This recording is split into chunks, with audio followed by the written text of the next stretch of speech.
Hey guys, don't worry, I'm here to help you to fix this problem with the step-by-step perfect solution. So let's begin. Now click on Advanced Options, then select Troubleshoot, select Advanced Options, and then select Command Prompt. It will open Command Prompt window. Type chkdsk/f/r:" and hit enter to execute the command. Now wait for some time to complete the process. Once done, move to the next step. Type C:, then hit enter. Type cd space C:/ and hit enter to execute the command. Type in cd space Windows and press enter. Now type cd space System32 and we need to execute this command. For that, simply hit enter. Type in cd space config and simply hit enter to execute the command. Now type md backup and simply hit enter. Now type copy **backup and simply hit enter to execute the command. Now type md space backup1 and simply hit enter. Now type copy **backup1 and simply hit enter to execute the command. Now type cd space regback and simply hit enter.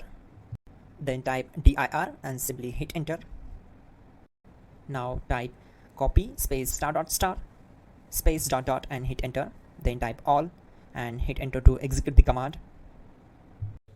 Type in bootrec space /fixmdr and hit enter to execute the command. Type bootrec space /fixboot and hit enter. Now type cd space C:/ and simply hit enter.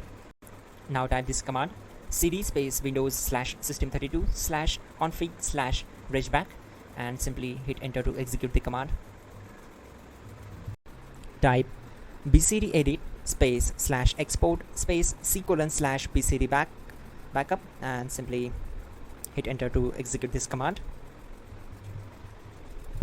Type cd space C:/ and hit enter. Now type md space boot and hit enter. Now type cd space boot and simply hit enter. Now type md space bcd and hit enter. Type cd space C:/ and hit enter. Now type attrib C:/boot/bcd -h-r-s and hit enter. Now type ren space C:\boot \bcd space bcd.old, then simply hit enter to execute this command. Now type bootrec space /rebuild bcd and simply hit enter. Type exit and simply hit enter. Now click on continue. It will restart your system. So that's it guys, your problem is solved and you're good to go.